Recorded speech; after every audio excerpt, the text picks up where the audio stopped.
Bem, pessoal, antes de darmos prosseguimento aí à matemática financeira, vamos voltar ali um pouquinho nas noções de economia e falar um pouco mais dessa taxa de desemprego. Acabou suscitando algumas dúvidas e tem um erro aqui que eu vou apontar aqui para corrigir isso aqui e melhorar essa interpretação. Essa faixa aqui, trabalhadores em situação de coisa, na verdade não é uma subestimação, tá? Foi colocada errado. Ela é uma superestimação.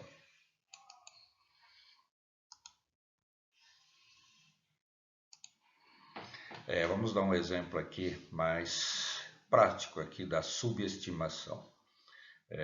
Aqueles empregos temporários que sempre ocorrem no final de ano, principalmente no comércio, contratam as pessoas por 2 ou 3 meses aí para suprir a demanda aí das festas de final de ano. Esses empregos, como tem carteira assinada, eles não entram nessa taxa de desemprego. Quer dizer, eles não são colocados no cálculo, eles são subestimados, quando na realidade a pessoa que entra nessa tipo de contrato de trabalho, ele já tem o seu desemprego já formalizado, porque o contrato é temporário. Então ele deveria fazer parte dessa taxa de desemprego. Na superestimação, vamos voltar a falar aqui da economia informal. Muitas vezes, na maioria das vezes, essa economia informal é colocada como desempregado.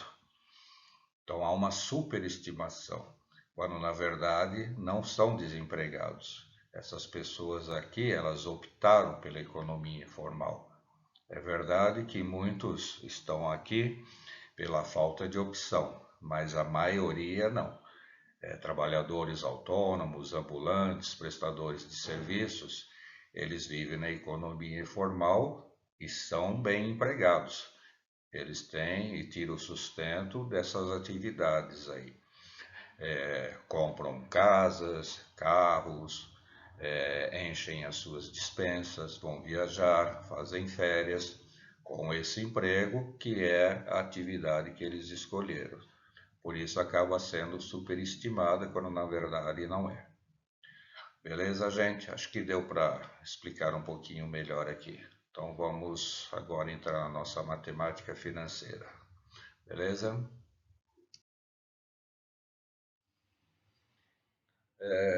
Vimos aí num tópico anterior algumas noções de economia. Nessas aqui vamos ver algumas coisas relacionadas à matemática financeira.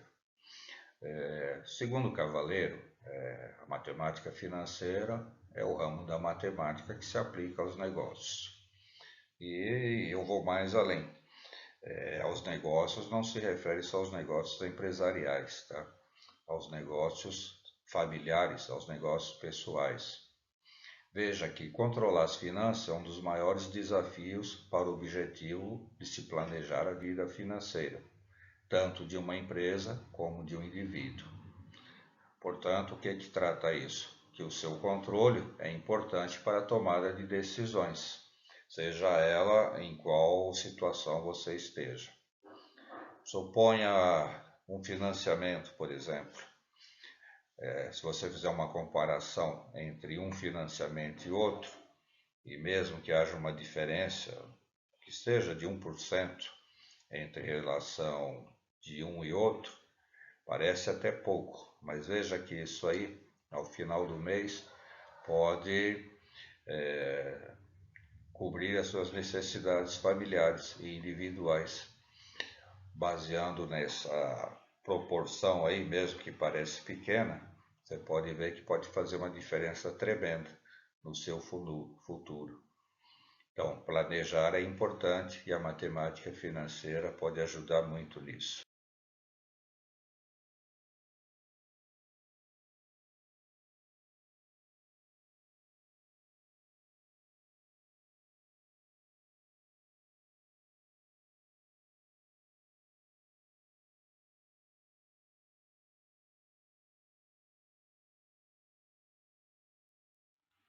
Fluxo de caixa. O fluxo de caixa é representado por este diagrama aqui, ó.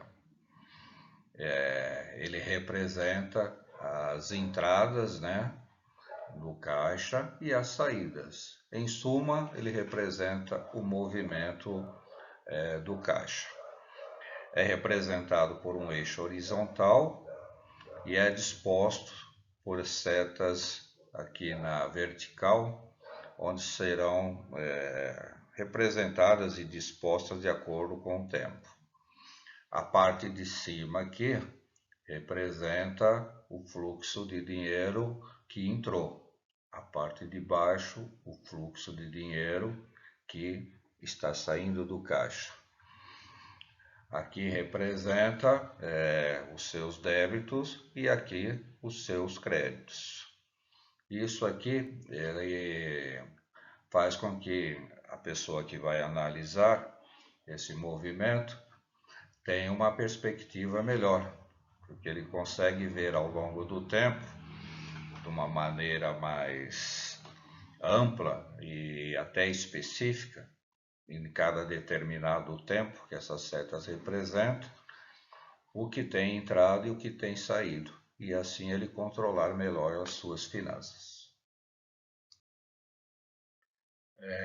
Falando aqui ainda do fluxo de caixa, vamos dar um exemplo prático aqui, ó.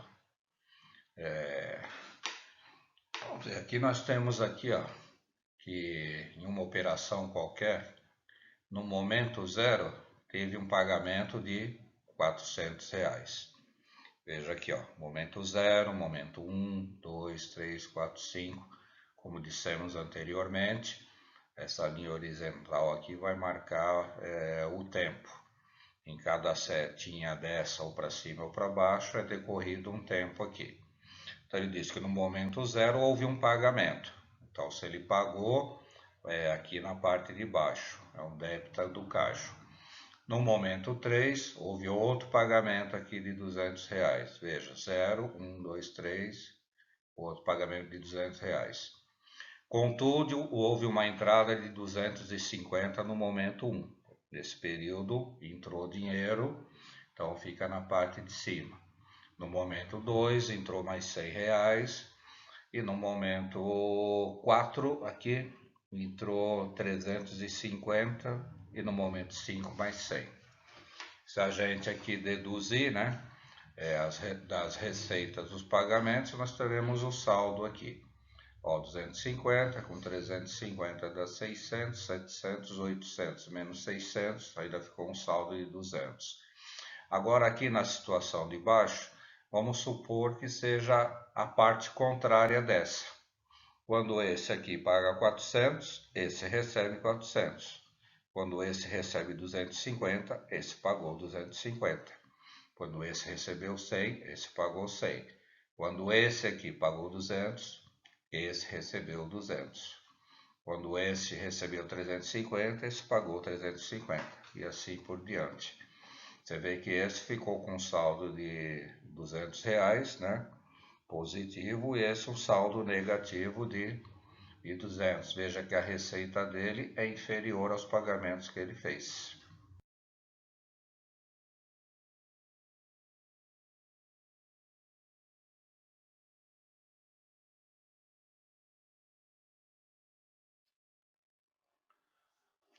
Bem, gente, vamos lá prosseguir e vamos falar um pouco aqui da capitalização composta. Bom, isso aqui é o que a gente paga quando faz um empréstimo. Geralmente os juros são calculados juros sobre juros. E esta aqui é a nossa fórmula aqui, onde M é o montante, né, gerado pelo capital que a gente empresta ou investe, multiplicado pela taxa aqui, unitária, que é o I aqui, elevado ao N, que é o número de meses que vamos fazer a aplicação ou pedir o empréstimo. No regime de capitalização composta, a taxa de juros ela incide diretamente sobre o valor do montante do período anterior. E isso também é chamado de juros compostos. No próximo slide nós vamos fazer uma tabela e vamos explicar esse exemplo que está aqui, ó, passo a passo, para você entender melhor. Aqui nós temos que um tomador, né, empresta R$2.000 por um prazo de 4 meses a uma taxa de 1,5. E nós vamos mostrar como é que fica essa capitalização composta. Veja que também tem um fluxo de caixa, né? Aqui é o que está sendo emprestado, então é o que você deve, né? E aqui é o período pelo empréstimo, são 4 meses aqui. Nós vamos explicar melhor no próximo slide, você vai entender. Só para terminar aqui, ó, esse 1 mais I elevado a N, isso aqui é chamado fator de capitalização. Beleza? Bem, prosseguindo aqui, ó, vamos demonstrar como nós chegamos aqui nessa tabela de capitalização. Vimos que uma pessoa pediu R$2.000 emprestado por 4 meses a uma taxa de 1,5 ao mês. Passamos essa taxa para a taxa unitária, basta dividir por 100 e nós teremos 0,015. No primeiro mês, M1, se você ver lá no fluxo de caixa anterior, ele tinha R$2.000. Nós multiplicamos pela taxa unitária, né? Isso aqui vai dar R$30 e somamos ao montante que ele pediu, 2030. Isto porque nós estamos falando de juros sobre juros. Ele sempre vai pegar o montante anterior e aplicar mais 1,5%. Veja aqui, o 2030 no segundo mês, M2, multiplicamos pela taxa unitária. Nós vamos ter aqui, na verdade, R$30,45, mais os 2030, que era o montante anterior, ficamos com 2.060,45. A mesma coisa para o terceiro mês, multiplicamos esse montante anterior por 0,015 e teremos 30,89. Adicionamos ao montante anterior, ficamos com 2,091,35. No quarto mês, a mesma coisa. Pegamos o montante aqui anterior, multiplicamos pela taxa unitária e teremos 31,37, que adicionado ao 2,91 vai dar 222,72. Veja que o 122,72 aqui é o que está acima dos R$2.000 que a gente pediu emprestado. Se a gente jogar naquela fórmula lá, montante igual a capital, né, multiplicado pelo 1 mais a taxa unitária elevado a N, nós chegaremos a 2.122,72. Aqui fazemos o passo a passo para mostrar que isso é uma progressão geométrica e que em cada montante anterior incide 1,5% ao mês.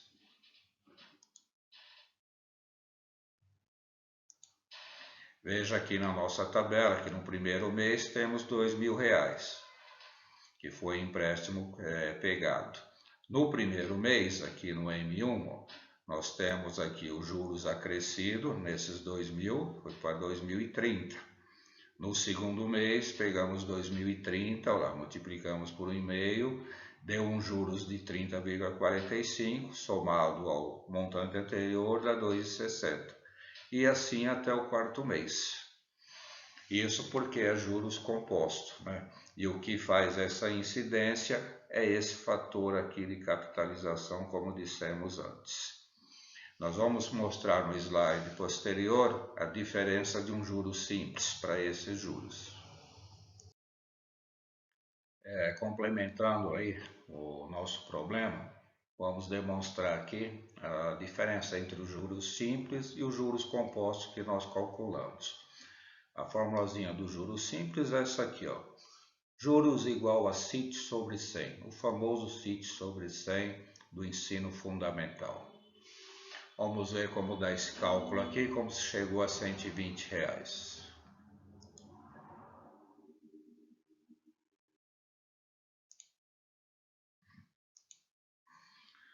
Nós temos os juros, né?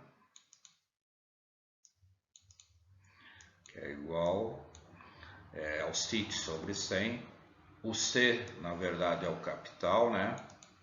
O capital emprestado ou investido, no caso, né? Aqui é o empréstimo, vezes a taxa, 1,5. Veja que aqui, nesse caso, já não precisa colocar a taxa na unidade única, né? Vezes o N, que é o número, que é o T ali, na verdade, o nosso T equivale ao N, é o número de meses do empréstimo, nesse caso 4 meses. Tudo dividido por 100. Por que 100? Porque 100 é o que vai fazer a taxa unitária. Olha lá, 1,5 dividido por 100 dá o 0,015. Você pode substituir em meio por 0,015 e fazer dessa forma.